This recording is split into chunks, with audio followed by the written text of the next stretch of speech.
बिस्मिल्लाहिर्रहमानिर्रहीम। स्टूडेंट्स, आज हम फर्स्ट ईयर केमिस्ट्री का चैप्टर नंबर 2 का topic number 2.1 atomic number, proton number and nuclear number, proton number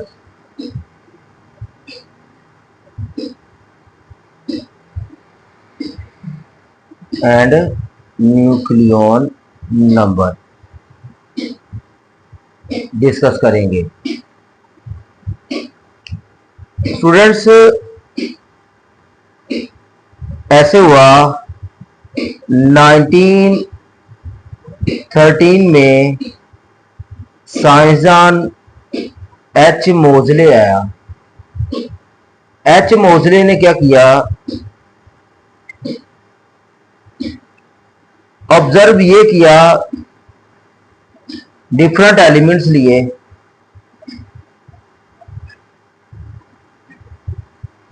और डिफरेंट एलिमेंट्स की बम्बारमेंट करवाई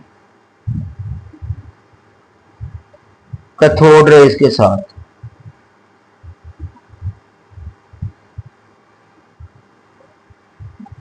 डिफरेंट एलिमेंट्स की बम्बारमेंट करवाई कैथोड रेज के साथ। तो जब इसने करवाई, ऐसे हुआ कुछ फ्रीक्वेंसी वाली चीजें पैदा हुई।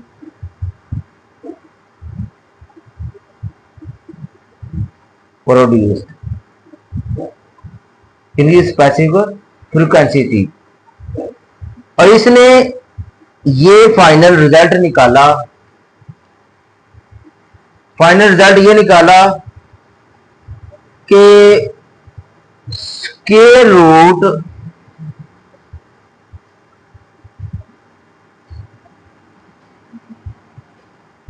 ऑफ फ्रीक्वेंसी का जो स्क्वायर रूट है एक्स रेज की फ्रीक्वेंसी का जो स्क्वायर रूट है वो डायरेक्टली प्रोपोर्शनल है एटॉमिक नंबर से। किससे डायरेक्टली प्रोपोर्शनल है? एटॉमिक नंबर से। 1913 के अंदर एच मोजले साइंसदान आया। इसने ये कंक्लूजन निकाला कि जब उसने एक्स रेज को बम्बारमेंट करवाई डिफरेंट एलिमेंट्स के साथ, डिफरेंट एलिमेंट्स के ऊपर इसकी बम्बारमेंट करवाई, तो उसने ये नतीजा निकाला कि जो स्क्वायर रूट होता है फ्रीक्वेंसी का वो डायरेक्टली प्रोपोर्शनल होता है उसके एटॉमिक नंबर से। एटॉमिक नंबर के साथ डायरेक्टली प्रोपोर्शनल होता है। तो फिर उसने ये टर्म एक्सप्लेन की प्रोटॉन नंबर और मैथ नंबर यानी न्यूक्लियर नंबर। हम इनकी डेफिनेशन करेंगे। सबसे पहले करेंगे डेफिनेशन एटॉमिक नंबर की। एटॉमिक नंबर स्टूडेंट्स कहते हैं नंबर ऑफ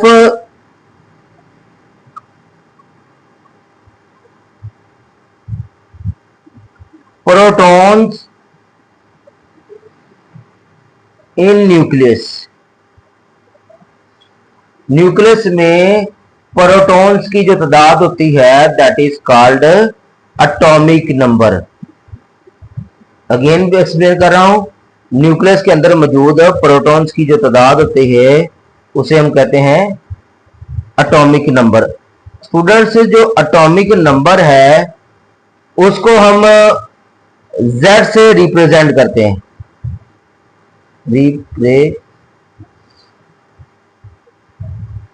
Z के साथ रिप्रेजेंट करते हैं।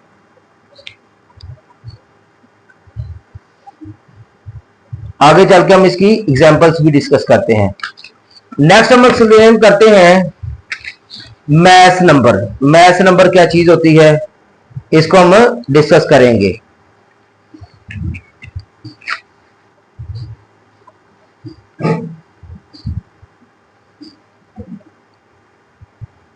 स्टूडेंट, मैथ नंबर क्या चीज होती है? मैथ नंबर होती है number of protons plus neutrons, दोनों को कलेक्टिवली हम कहते हैं मैस नंबर। न्यूक्लियस के अंदर मौजूद प्रोटॉन प्लस न्यूट्रॉन्स की तादाद को हम मैस नंबर कहते हैं। और मैस नंबर का दूसरा नाम है, इसको हम न्यूक्लियन नंबर भी कहते हैं, न्यूक्लियन नंबर। और जो मैस नंबर है उसको हम ए से रिप्रेजेंट करते हैं,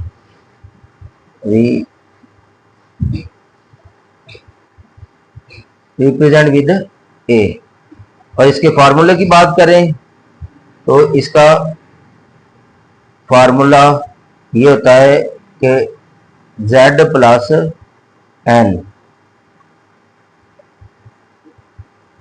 प्रोटॉन प्लस न्यूट्रॉन दोनों की तादाद को हम मैस नंबर कहते हैं। अब हम स्टूडेंट्स इसकी एग्जांपल लेंगे। फॉर एग्जांपल हम एक लेते हैं, एलिमेंट हमारे पास है, उसका नाम है एक्स।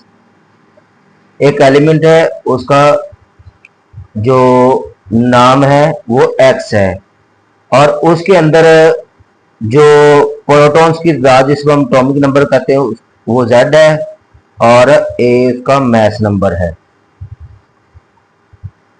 हम एग्जांपल लेते हैं एल्यूमिनियम की। एल्यूमिनियम की बात करें तो उसका एटॉमिक नंबर 13 होता है और मैस नंबर उसका 27 होता है। तो इसमें हम ये फार्मूला यूज करते हुए न्यूट्रॉन्स की तादाद निकालेंगे। इसके अंदर एल्यूमिनियम में न्यूट्रॉन्स की तादाद कितनी होती है, Z प्लस एन। अब Z इधर प्लस हो रहा है, इधर आके माइनस हो जाएगा, ए माइनस Z एन। ए हमारी कितना है, इसमें 27 है मैस नंबर, और इसको 13 इसका एटॉमिक नंबर है। माइनस करेंगे तो इसका आंसर 14 आएगा।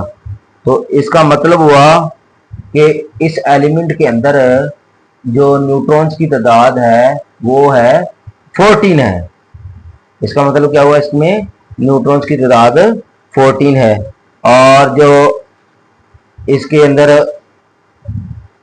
ए है, मैस नंबर है वो 27 है, उसके बाद एटॉमिक नंबर इसका 13 है, उसके बाद न्यूट्रॉन्स की तादाद 14 है। तो ये हमने स्टूडेंट्स तीनों चीजें हमने फाइंड आउट कर ली। एक एग्जांपल ली एल्यूमिनियम की। इसी तरह हम और एग्जांपल लेते हैं। अगर क्या करे, एल्यूमिनियम अपने जो तीनों इलेक्ट्रॉन है वो लॉस कर दे वैलेंस शेल वाले इलेक्ट्रॉन, और उसके ऊपर आ जाए चार्ज Al प्लस 3 प्लस आ चार्ज है, तो फिर हम इस फाइंड करेंगे इसके अंदर जो नंबर ऑफ प्रोटॉन्स न्यूट्रॉन्स और इलेक्ट्रॉन्स की तादाद फाइंड करेंगे, वो कितनी कितनी आती है। नंबर ऑफ प्रोटॉन्स, तो इसमें नंबर ऑफ प्रोटॉन 17 हो जाएंगे, और उसके बाद नंबर ऑफ न्यूट्रॉन्स की बात करें वो 14 होंगे, और नंबर ऑफ इलेक्ट्रॉन्स की बात करें तो टोटल पहले थे प्रोटॉन्स की तादाद कितने थी, 13 थी, तो 13 में से 3 उसने खारिज कर दिए, बाकी बचे 10। तो इसका मतलब इससे नंबर ऑफ इलेक्ट्रॉन्स कितने होंगे, 10 होंगे। इसी तरह हम एक और एग्जांपल लेते हैं।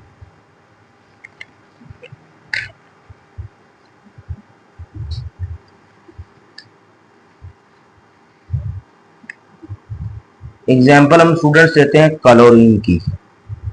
क्लोरीन का एटॉमिक नंबर बात करें 17 होता है और मैस नंबर 35 होता है। तो इसमें नंबर ऑफ प्रोटॉन्स और इलेक्ट्रॉन्स, प्रोटॉन्स न्यूट्रॉन्स और इलेक्ट्रॉन्स फाइंड करेंगे, इसमें कितने कितने मौजूद होते हैं। इसमें प्रोटॉन 17 है, न्यूट्रॉन्स 18 है, और इलेक्ट्रॉन्स की बात करें, ये हमने एल्यूमिनियम ये एटम है, अगर ये क्या करे एक इलेक्ट्रॉन गेन कर ले तो इसके ऊपर माइनस का चार्ज आ जाएगा। तो टोटल पहले थे 17 थे और एक इसने हासिल कर लिया। टोटल इसके अंदर नंबर ऑफ इलेक्ट्रॉन्स कितने हो गए? 18 हो गए। स्टूडेंट्स, जब कोई न्यूट्रल एटम इलेक्ट्रॉन्स को गेन कर लेगा तो उसके ऊपर नेगेटिव चार्ज आ जाएगा। कौन चार्ज आएगा? नेगेटिव। जितने नंबर ऑफ इलेक्ट्रॉन्स गेन करेगा वो उसके ऊपर शो हो जाएंगे।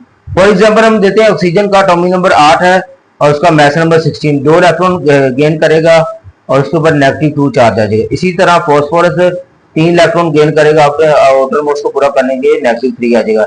इस सल्फर 2 इलेक्ट्रॉन हासिल करेगा तो ये -2 चार्ज आ जाएगा। हम ये स्पीशीज ली है, O2 नेगेटिव, उसके सल्फर 2 नेगेटिव और phosphorus 3 negative. Number of neutron, proton और इलेक्ट्रॉन की बात करें, इनके अंदर जो न्यूट्रॉन्स है ऑक्सीजन के अंदर जो 8 होते हैं, प्रोटॉन भी 8 होते हैं, इलेक्ट्रॉन 10 होते हैं। 8 थे और 2 उसने हासिल कर लिए, जो ये -2 आ गए, 10 हो गए। इसी तरह न्यूट्रॉन से बात करें, सल्फर की बात करें, उसमें 16 न्यूट्रॉन होते हैं, 16 प्रोटॉन होते हैं और 2 उसने गेन किए, 16 2 18 हो गए टोटल इलेक्ट्रॉन्स। इसी तरह बात करें हम फॉस्फोरस की, इसके 16 होते हैं न्यूट्रॉन्स और प्रोटॉन्स 15 होते हैं। तो इसने क्या किया है कि 3 न्यूट्रॉन इलेक्ट्रॉन्स हासिल किए हैं, तो 15 और 3 18 हो गए। तो ये स्टूडेंट्स आज का जो हमारा टॉपिक है 2.1 जो एटॉमिक नंबर है, प्रोटॉन नंबर है एंड इलेक्ट्रॉन नंबर्स है, तो ये मुकम्मल हुआ और इंशाल्लाह हम मिलते हैं नेक्स्ट लेक्चर में। तब तक इजाजत दीजिए। अल्लाह हाफिज।